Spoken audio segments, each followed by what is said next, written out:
What is up, everyone? Welcome to another edition of The Rose Show. As always, I am your host, Jay. Who else but me?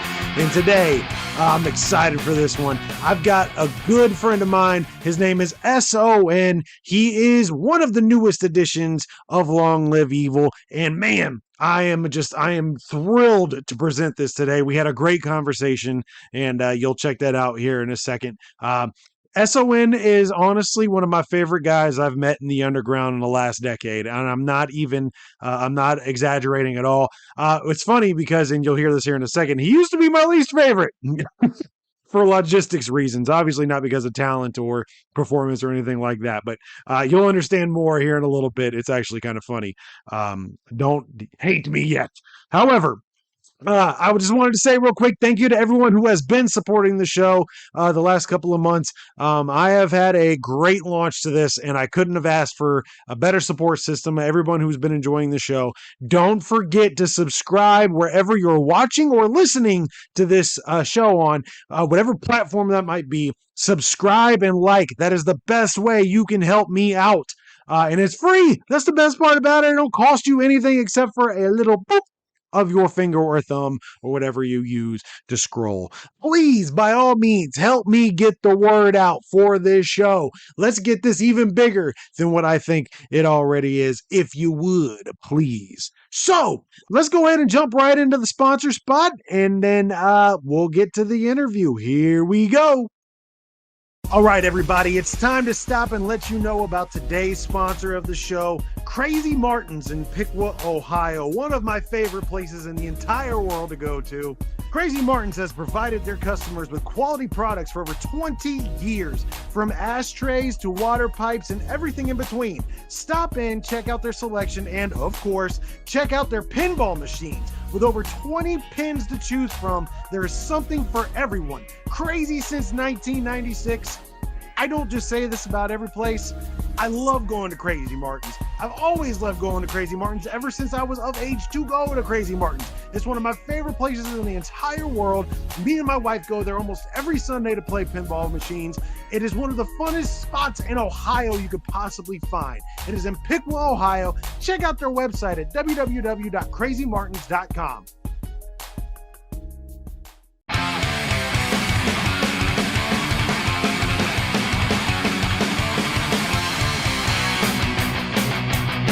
What is going on, everybody, and welcome to another episode of The Rose Show. I am your host, Jay.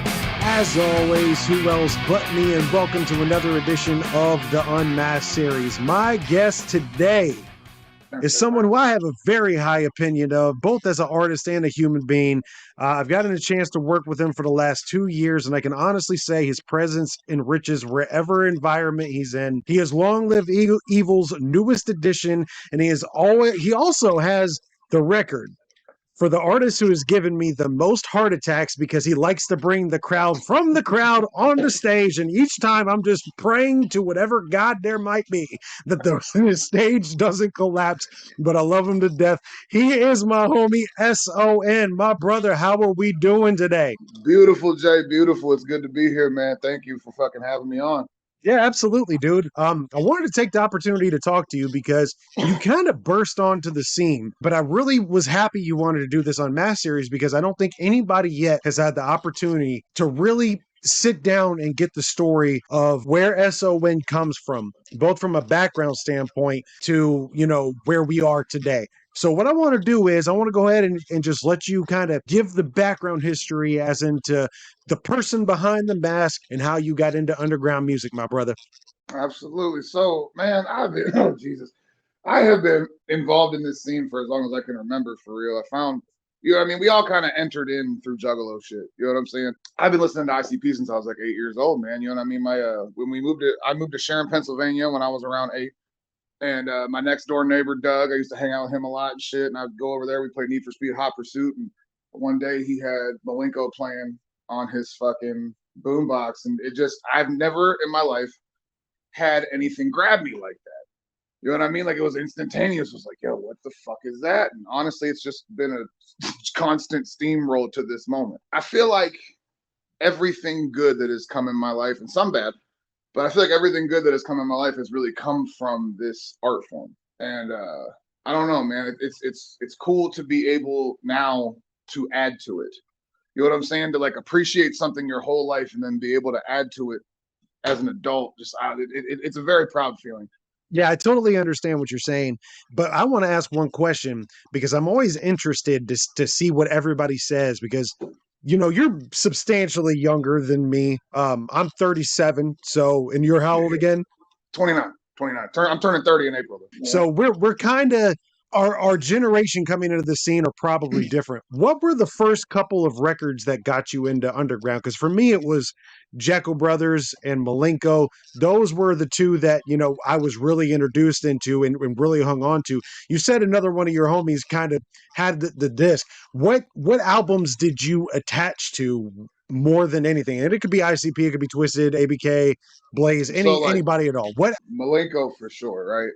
Malenko brought me in. It was very much an introduction, but I will say the one that hooked me, like Malenko hooked me, but like the one that really dug into my root and is a big reason I am the way I am would be Tales from the Lotus Pot, without question. The Mars nice. version though, because that fucking gold version is terrible. I mean, dude, everyone disagrees with me on that. I don't care what anyone says. I don't care what your opinion of Mars is. The red version is the version where it's at. Fuck Superior, anybody bro. else who says anything about that. That's what I'm saying. Thank Super suspect. If you're like, I don't like it, like I don't know, man. I don't trust your opinion anymore. I'm with you, dude. And not only that, I think if you didn't experience the first initial drop of that first Lotus record, it might not make as much sense to you because I remember getting it. I got that one and the Riding Dirty album the exact same day. Man, you got the record. There was no track listing. Like it was just, there was something about that record and the way that they released it that stood out. And when the gold album came out, it was kind of, it's exactly what it was. It was a replacement. Absolutely, absolutely, bro. The way that they did the mystique, you know what I'm saying? Like, and honestly, like that's such an art form that a lot of I feel like is lost nowadays. Everybody's so focused on content and pushing out as much as they can, but like motherfuckers forgot the art of mystery. You know what I'm saying? And that's one thing that I feel like that era of psychopathic did so well. You know what I mean? Like you were always kind of clamoring of like, what's this? What's next? You know what I mean? And they were really, really good at that. Would you say then that's kind of what influences what you do? Because when I look at your imagery and I look at what you put out and the presentation and the package that you put out, there's something very familiar about that package. However, it's Mm-hmm. also brand new at the same time. And even though there is that familiarity of what you're presenting, it's also like you said that aura of mystery and what is, and it's always this fog, I guess, almost put over what you put out. Would you say that what you just kind of described that Lotus album as is what influences you the most when you put out your product? I'd say it's a big part of it, but also I'm very influenced by like the life that we live and occultism. You know what I'm saying?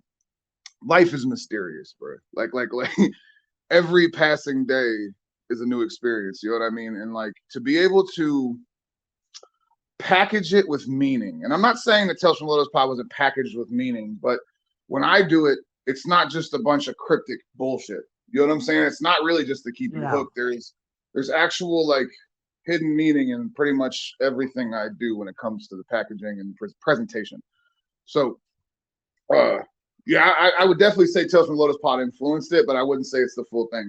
There's a lot of philosophers I'm into, a lot of fucking occultists like Crowley and shit, you know what I mean? That like I really have paid a lot of attention to and learned a lot from that have really boiled down into the final package that is S.O.N. Okay, so the underground music, you got hip to it, it hooked you.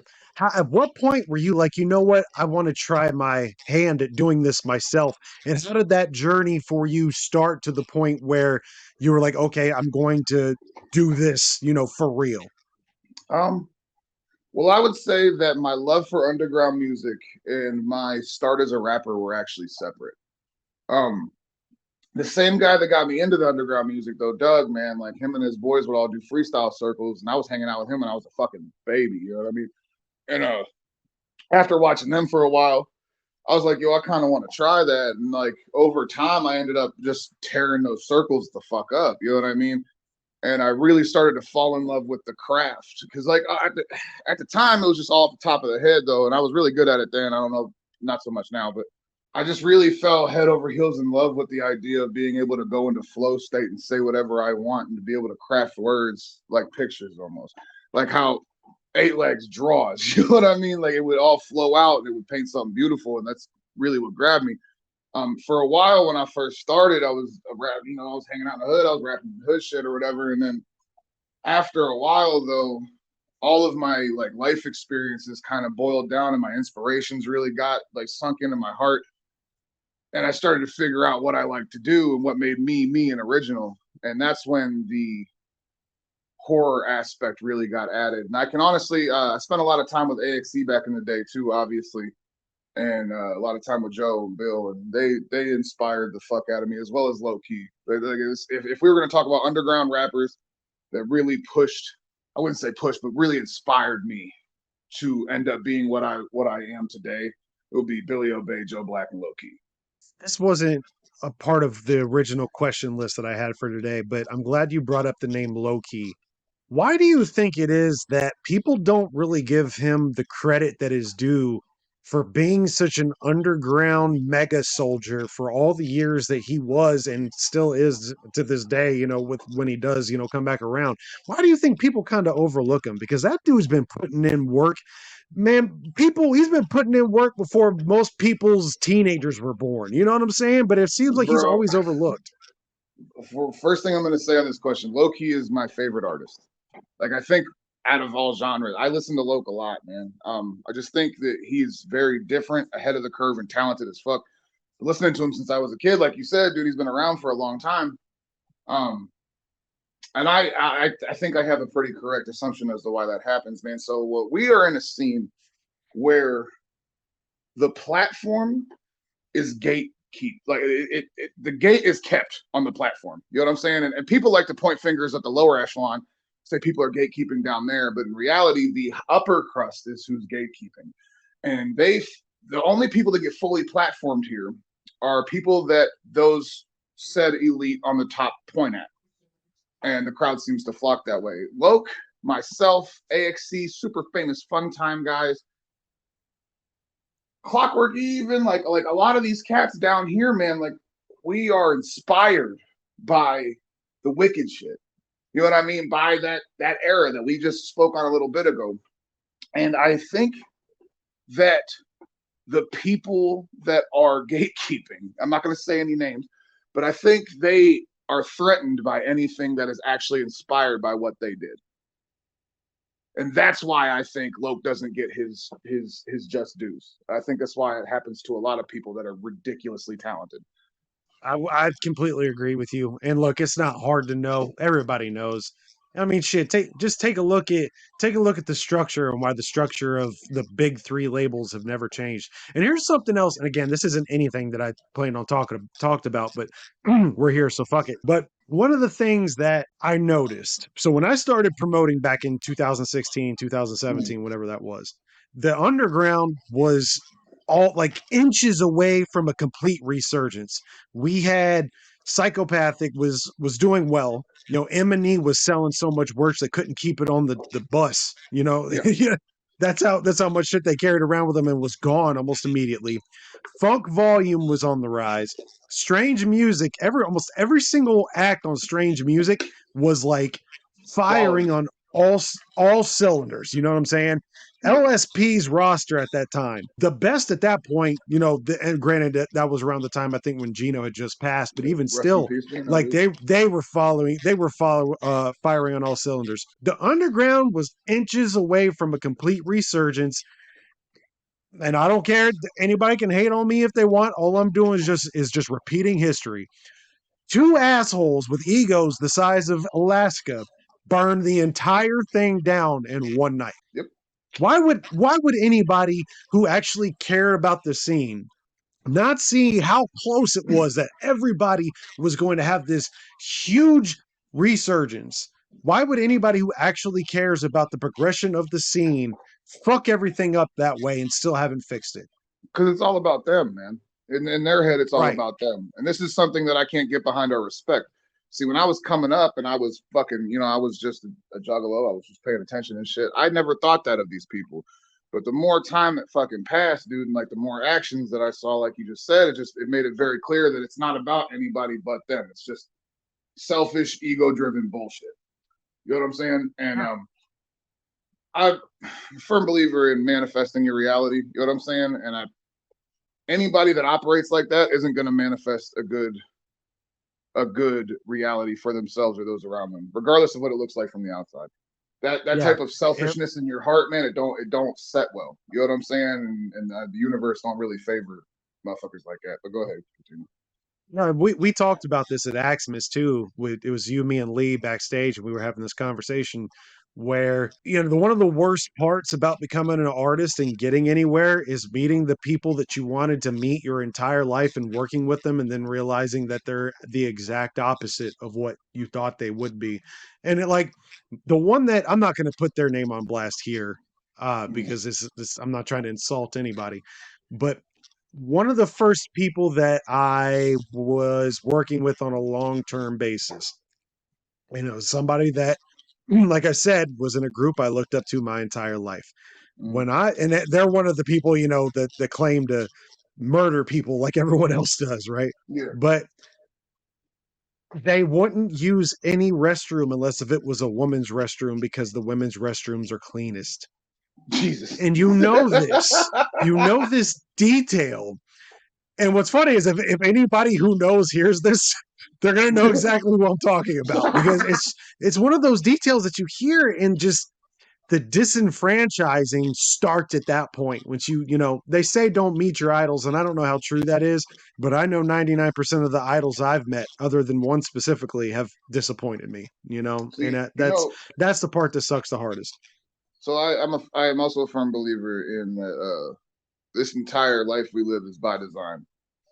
And I will say that I think that the pattern that I see is that the people that we got inspired by that carried the spirit that got passed on to us, and everybody along with evil, and I think that they operate badly, so we have an example of what not to do. Uh, what's wild, man, and what I've noticed is like everything that's going on over here is genuine. Everyone at our label is best friends. Those are my brothers. You know what I'm saying? But it's not just like a fake personification to make you feel like we're friends. Those are my brothers. You know what I'm saying? So that magic is very real over here. And I would like to think that if people that looked at us the same way met us, that they wouldn't leave with that same feeling. You know what I mean? Like I think that when people meet us, they would leave inspired almost, like kind of like how I would imagine meeting my heroes. You know what I mean? So I know it's a negative thing that people act like that, but at the same time, the example is appreciated because now I know what not to do. Yeah. Yeah. And I said the same thing when I talked to Lee on his episode.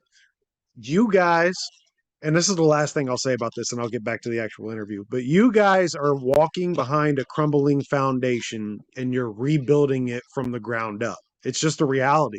You go to a Camp Zool, you go to an Aximus, you go to one of your guys' show, and it feels the way it used to. And I think that's why you guys draw the crowd that you do and have consistent customer's not the right word. I don't mean to say that anybody who's a Zooligan member of the Hive, whatever, is just a customer. That's not what I mean at all. But the customer comeback rate Yeah. is very successful with LLE. And there's a reason why. But let's go ahead and go back to the origin story. How did the creation of SON come about? Man, it's God given, dude, on some real shit. So I used to go by a different name. We're not going to talk about it. I don't feel like saying it, mainly because there's just stuff I don't want to resurface. But I used to go by a different alias. And then I took a bus trip to York, Pennsylvania to meet up with a friend. I spent a couple weeks down there. On the bus ride back, dude, I was a broke little dirty juggalo kid. I didn't have no money. You know what I mean? And I'm fucking on the bus. I'm starving. I ain't got no fucking headphones. And I meet this like Christian lady. She's younger. She's my age and shit. And she's like just being a good Samaritan. She can see that I'm fucking hurting. And she's like, yo, man, you good? I'm like, I'm fucking starving. And she was like, yo, I'm gonna buy you some food and shit. You need a pair of headphones? I was like, I would love a pair of headphones. So she gave me a pair of headphones. And me and her sat there, and I kind of gave her one, and I had one, and I was showing her like Juggalo music, and then like some of my shit that I had at the time. And I told her my name, like my MC name at the time. She was like, "Oh, I don't really like that." I was like, "Yeah, well, I use this name because I'm the king. I feel like I'm the king of making something out of nothing." And she stops and she looks at me and she was like, "Something out of nothing." I like that a lot better. And then we parted paths, and I never seen her again. But S.O.N stuck from that interaction, absolutely. Um, and the rest is such a like it's such a weird breadcrumb trail. I feel like, man, like it's so many different pieces of important events that happened to me and changed me as a person that kind of like boiled down into this one character, this one creature, which is also an extension of me. You know what I'm saying? Like I went through hell. I went through hell and eventually had to learn to surrender to what I found was greater than myself. And by Logan surrendering, I gained an extension of myself. So like I surrender to what I believe is the most high, and then S.O.N surrenders to me. I don't know if that makes sense, but Yeah, that makes perfect sense, actually. Hell yeah, that's a good story there. See, this is why I wanted to have this conversation with you in the Unmasked series, because this is the nuggets I think that people who appreciate the creation behind the entertainment industry are really going to like. So, yeah, absolutely, man, that makes perfect sense. So, how did you come up with you got the name. How did you come mm, up with like the idea for the mask and the extensions in the mask and the logo that you have on the mask? How did all of that start coming about? bro, that shit was all kind of given too, man. Like I wish I could take all the credit for everything. Um, when it came down to the sulfur sigil, I was trying me and my boy Rada, we were trying to think of what a logo for Legion would be because the idea of Legion was to blur the line between artists and fans and really make something that was all of us collectively moving as one entity. And I rolled out of bed. I wasn't even sure what I believed in at this point in my life. It was a very dark point, man. And I rolled out of bed and I was like, something popped in my head. It was like the occult symbol for triumph. So I looked that up. And what I got was it was the sulfur sigil with a sword in the middle and a snake. And I was just like, well, let's take all that bullshit out.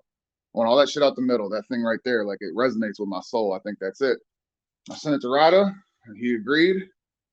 And yeah, it's weird though, because it's like what that ended up developing into and like what the more I learned about it, it just seems like it found me more than I found it. The sulfur sigil is actually like a middle ground. It stands for soul. It's you, the middle ground between the divine and the earth.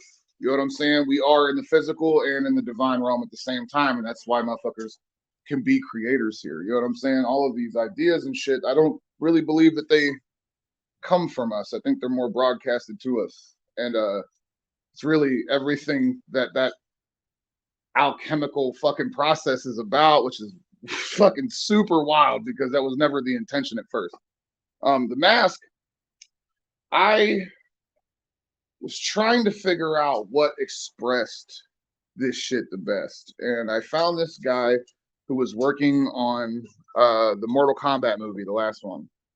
And he had my original mask, like a mold of it. And I fell in love with it. And I ordered it and it ended up developing into the S.O.N character. And now I feel like I have an entire original spin on it. But yeah. That's pretty cool, man. You just to revisit that again. You said the guy who made your mask did the last Mortal Kombat, or was what did he do on that? Yeah, he did like costume design and shit for Cabal and whatnot, and help build it. I'd plug Oh, him, but okay. he fucked me over the last time we fucking did business, so I'm not Oh, plugging shit. I ain't plugging shit. Matter of fact, go get something off of Brandon Filbert. all right, we'll roll past him then. No big deal. So, okay, you create the S.O.N character.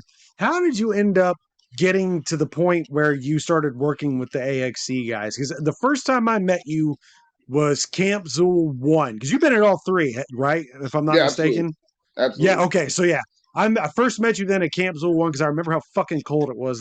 Every time I think of Camp Zool 1, that's the first thing. I know everyone else is like, "Oh, it was such a magical moment," and it No, the was. fuck it was. But But it was fucking cold too, so that's what I remember There was a couple mostly than magical anything. moments, but it was fucking freezing. It was cold. Yeah. So how did you end up start working with them? Because I'm pretty sure you did some stuff prior to that as well with them as well, right? Oh yeah. So, oh dude, this seems to be the theme, isn't it? So, you want to hear a funny story about how I don't even know if I should tell this on the interview, but I'm going to tell you, and you can choose to use it if you want to. Okay. I'm going to tell you a story about how the Drug Bridge gangbang ended up getting me signed to LLE. Let's do it.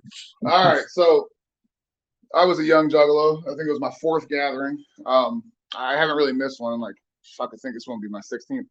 Um, but my homegirl from Cleveland, Big Baby Sweet, she was like, "Yo, it's your fourth gathering. You're getting your gathering name this year." And I was like, "I don't believe you, but okay." And we rolled in. She was right. I was tripping off some substances, and I was walking down past the drug bridge or whatever, and this dude was like, "Hey, Fat Yambo." I looked, I seen he was talking to me. I was like, "What the fuck did you just call me?" He's like, "Fat Yancey, dude." He started telling me how his boy Yambo uh, used to be fat like me, and then he lost a bunch of weight and turned into a dickhead, and that I had the energy of Fat Yambo, so that was my name. And I was like, "All right, bet." And this dude ended up being my boy Tom Scrub.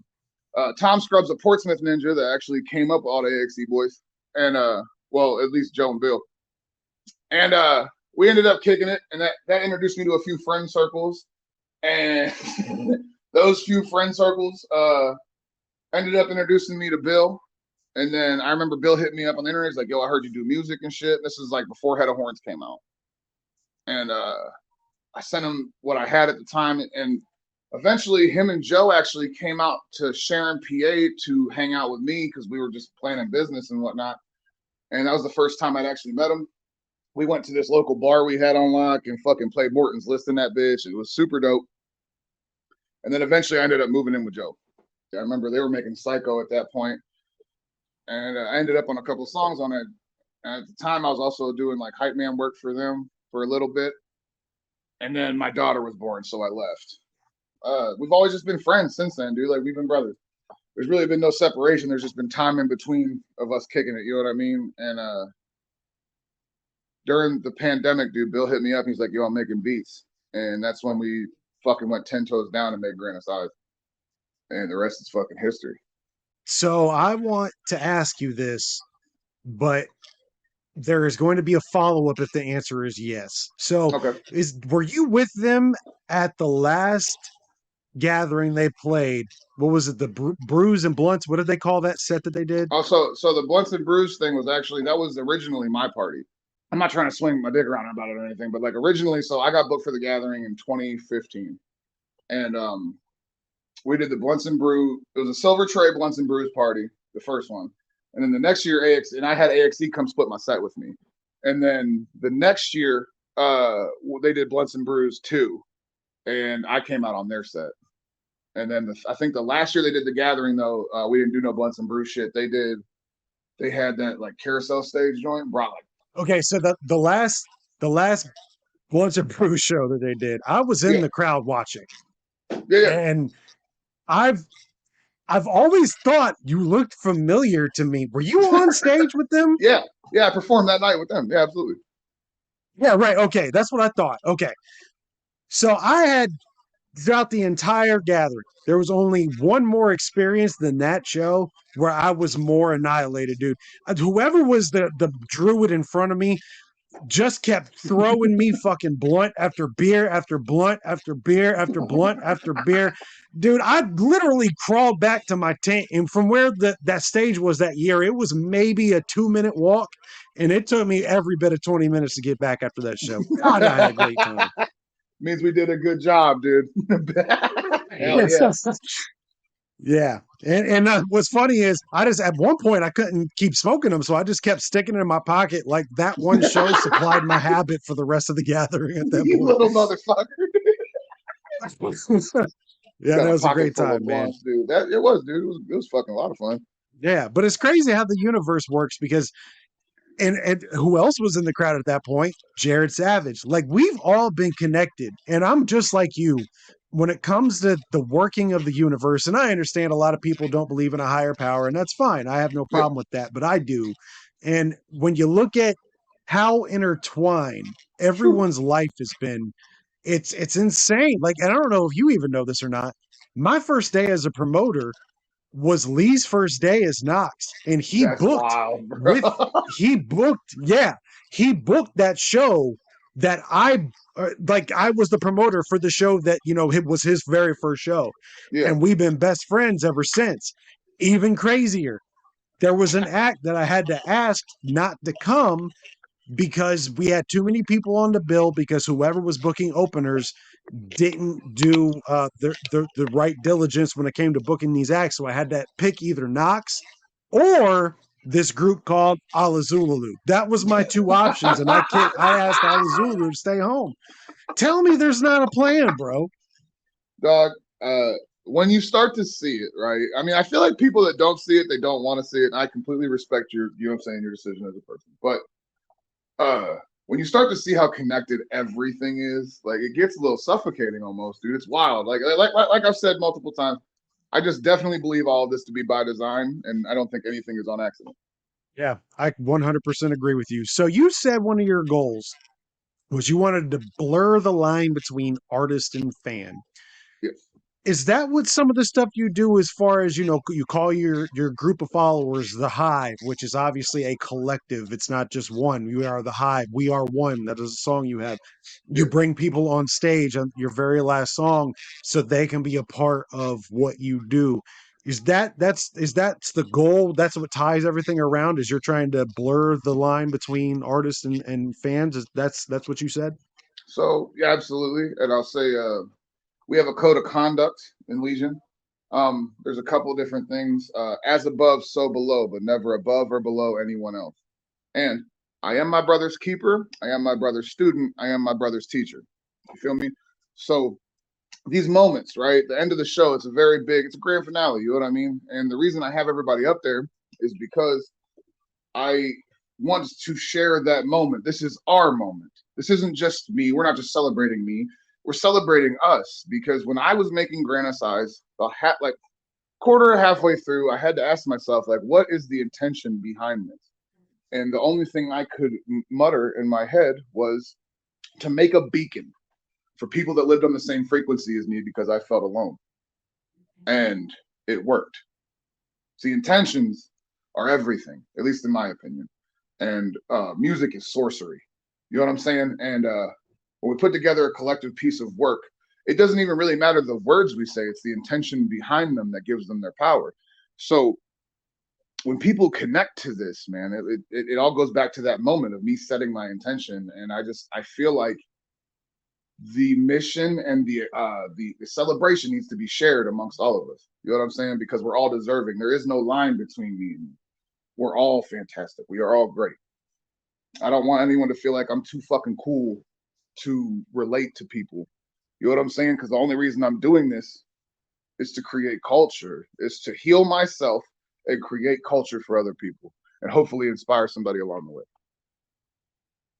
Yeah, for sure. Well, you definitely inspired me to fucking hate you the first time I met you. Look, all right, since I have you here, we're boys now. Everything's all good. We're I'm gonna gonna tell you talk this about. story. So we're gonna talk. So, okay, it's day two of the first Camp Zool. Now, what we've already established was at this point it's fucking cold because the very first snow of the entire year in Ohio happened the night before. Day one wasn't that bad. Yes, it was chilly, but it was tolerable. Day two was insufferable for me. And I know a lot of people had fun. I'm not trying to say the event wasn't fun by any means because it was. It was a very special day. Both days were. But it was fucking cold. And if anybody knows me, they know if it wasn't for snakes and alligators, I'd live in Florida right now because I fucking hate being cold. And it felt like for 48 hours, I was nothing but cold. But anyway, that's either here or there. So I don't know anything about you really at this point. I knew you were obviously an artist, but like I said, cold as fuck. Everybody, day two, staff wise, for the most part, everyone's all hungover, grumpy. Nobody's really giving anybody any answers. So I kind of had to put the show on my back and just make sure it was going. So I'm focused as fuck, making sure everything possible can go as smooth as possible. And I put this act on. They're on stage. They're doing their set. You know, my head's bobbing back and forth. I'm feeling what I'm hearing. And next thing I know, the order is given for the people in the crowd to get on stage.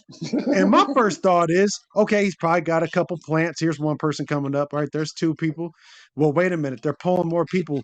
Wait, hold up. Half the fucking crowd is now on stage. So I jump up there and I'm like, everybody, move the fuck away from like I don't know what's going on. Nobody warned me this is gonna happen. Scared the fuck out of me. I'm just mass chaos and confusion. I have no idea what's happening. Dude, I wanted to strangle you so bad after that. It's not even funny, dog. Yes. Excellent. Dude, I'm gonna add to my mission statement. It's to piss off every venue owner and promoter. I swear to God. Well, that's the surefire fucking way to do it. But it anyway, is, now but we ended up being cool. God damn it, we're fine. I know everybody knows me, especially when it comes to show day. Like I'm not diva levels when it comes to some people, but man, I can go in panic mode fast, and it's hard to. I Nah, think dude, Eric's done a good job at. Yeah, Eric's done a good job at kind of figuring out when I get triggered because he'll kind of pull me aside and be like, "You need to stop talking," and just yeah. calm down. So he started to notice some of my triggers, Shout out to that kind of Eric stuff. too, But man. What a fantastic human being, dude. That's my dog. yeah, I love him a lot, man. There's very few people I will say this about publicly, especially if I don't mean it. He is one of the people that I have met that I'm actually glad that I met him. You know what I'm Absolutely, saying? dude. Like you meet a lot of people, but there's very few people where you're like, man, I'm glad I met this dude, and he's definitely one of them, man. And he's just down to Big help, man, and actually softy. down to do what it takes. You know what I'm saying? Like, and there's not a lot of people in the business like that. A lot of motherfuckers, they like to, you know what it's like. Motherfuckers like to slack off and not do half the shit they're supposed to. Clout chasers. Professional Absolutely. clout chasers. That's the only reason why they're there. And you could just tell Eric has just got a heart of gold. I mean, he can rip you into pieces. Bro, all right. Eric's story real fast. And then we'll get back to the interview. We've taken a lot of sidebars, but I love it. That's why I like doing the Unmasked series because you just kind of let loose. So Eric kind of was, I guess my wife and Eric were backstage at the last camp. No, it was the last night of the Zooligans, I think. And him and my wife were backstage talking, and she's telling him how I kind of have back problems because of how tall I am and my shoulders just cramp up a lot. And Eric just kind of feels on my back. And I don't know what he's doing, but he's a big dude. I'm not going to stop him, right? You do whatever you got to do. So he's feeling on my back and he goes, "Oh, you sleep on your side, don't you?" And I was like, "Yeah." He goes, "Your shoulders are your arms are dislocated out of your sockets. If you want, I can pull them back into place for you."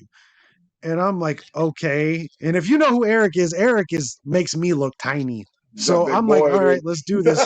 You know what I'm saying? And he sure enough, he just takes my arm and yanks it down real fast with ease. And I just feel like my whole arm go numb. And the whole time I'm like, I want Eric to be around me 24/7 now because he can pop my you know what I'm saying? He's got But me that's together that's too, dude, for real. yeah. But he's just such a good dude. I didn't mean to go on an Eric Blowfest, but he deserves it. No, he does deserve it, dude. He absolutely does. Yeah. So, okay. When you get on stage, there's something that I've noticed being on the side of the stage. I'll sit there and I'll watch you guys do your thing just because I'm kind of analyzing how things are going. And when I see you up there, dude, I feel like I'm literally watching a different person. Is that intentional? Do you feel like there's a switch once you hit that stage? Because the person I know is Logan and the S.O.N character. I legit forget sometimes I'm watching Logan. Does that make sense? Absolutely, dude. It's not something that I try to do. It's just something that happens. You know what I'm saying? Because like the that moment in time when we're up there, it's very much like sacred and ritual to me. You know what I'm saying? Like in that moment, these people that are interacting with it, they are forgetting about all of the bullshit outside of that venue. You know what I'm saying? And the energy that we're spending together. I just think it's how do I even say this? It's important to take that serious and to give them what they deserve. You know what I'm saying? And it's also important for me. There's different shades of Logan. You know what I'm saying? A lot goes on inside of me that it doesn't make it to the surface. And S.O.N is able to express a lot of that. You know what I mean? Because there's stuff I could talk to you about, Logan could talk to you about, that maybe you roll your eyes. at the end of the conversation because you're just not hearing it. But when S.O.N. presents it in metaphor and symbolism and fucking the way that he acts, everybody pays attention. You know what I'm saying? So Yeah. I'd say he's very much my aggressive dominant side. He's very much S.O.N. stands on Logan's business. That's the best way I could put it. You use a lot of visualization in your performance, whether it be, for instance, last speaking of pissing off promoters, a gigantic fog machine cloud that had the entire staff panicking. You realize that even though it did annoy the staff. I mean, it is what it is on that, but you use that piece of imagery just to create confusion before you got on stage. Yeah. Night of the Zooligans, the last night of the Zooligans we did, you had somebody, sitting in a chair while there was a ritual going on around them the entire set. When you is what gives you the inspiration to do some of these visualizations that you do? Because again, it goes back to what I was saying, where there is some familiarity behind it, but you always find a way to make it your own. What inspires you to put these things together? Well, I'll say this in performance art, it speaks to the subconscious mind, which kind of eats it all up like a sponge. Even my symbol, right? Even the sulfur sigil, it speaks to your heart and your subconscious before your conscious can even respond. Um, a lot of what I do is received. I don't know if that even like makes sense, but like I feel like these ideas are received from somewhere else. I translate them and put them into the performance art to speak to the subconscious of the audience. You know what I'm saying? So I'd say my inspiration is otherworldly. And I'm not trying to make it sound like I'm some fucking weird guru or whatever. I'm not putting myself above anybody, but what I am saying is I definitely receive messages and I just translate them and put them into the art. I'm not sure where they come from. Okay, that's fair. Well, as we wind down here, one of the things I kind of wanted to ask you was, as far as the future of S.O.N goes for, let's say, Mm-hmm. 2024. Um, you've got a new album headed this Mm-hmm. way that you've been working on. I've been hearing rumblings about that, and I've heard this word before. You talking about this with other people backstage, so I'm just going to say these words: the Council of Nine. Can we talk about this project right now, or is this still kind of something we Absolutely. can't really touch yet? No, no, no, no. We can talk about it. First off, I'll say the council. Um, I am obviously inspired by a lot of things, and a few of them being the Goetia, the Dark Carnival mythos, the Oracles by Loki, a lot of series. Okay, now I started to understand what happened back in the day. The Goetia is a grimoire of summoning magic for the 72 goetic demons. These are demonic royalty. They're not really savage demons like are depicted in movies. These aren't evil beings either. They're also linked to us as part of us. I started to realize though that their creation came from humans. Humans interacted with an energy and they translated it into something, and that gave it life. Because when you have an idea that is based around an actual energy out there that's almost unexplainable to us, and you give it the human characteristics, and you put it into the mind's eye of other people, it becomes real in the realm of thought. If I write down the characteristics of this being and I put it into the mind's eye of the hive, it becomes real. It gives birth to it. The idea of the Council of Nine is birthing and having audience with nine deities that are meant to bring you to different understandings and different points of surrender inside of the self. By the end of the trial of the council, you should be able to break this cycle of death and rebirth. That's my goal anyway. I want out. This all has to do with my spiritual beliefs, but I definitely want out and want to go to what's next. So as we work through this together and we witness it come through, like in real time, we are going to be gaining audience with these deities, and then when we're done and we go and we die, you know what I mean? We leave the council behind for God to use on the playing board for those that need to find it so they can also escape this mechanism, what we call reality. The first of the Council of Nine is King Umbra, the Bastard Son. The album is called The Bastard Son. His full name is King Umbra, though. He is a deity of our collective suffering. He is connected to each one of our hearts and knows us inside and out. He is stuck in an eternal state of crying because of it. His tears are concentrated suffering. He cries a black soot. And these tears are collected by those that gain audience and pass his test. And when ingested, they automatically send you into your own personal hell. If you can find your way out, then you will have the wisdom you seek. If you are not willing to look inside of yourself to get out, you will be stuck forever, tormented. Umbra is crying the entire time. He's not a villain. He cries for you because understanding that we have to face death before we die in order to set ourselves free from the idea of this world. I've been working on him, but I've been taking really extra care of him. I've gone through a lot to be brought to these understandings to even transmute this energy to make this. And I feel like we are really sitting on something special. I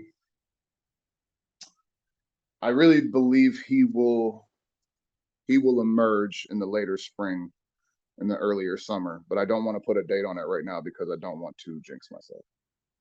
But I am beyond excited for him to emerge. You know what I'm saying? For everyone else to be able to gain audience, because everything that has happened in my life revolving around that album it's been tragic, but I feel like I am the best version of myself right now because of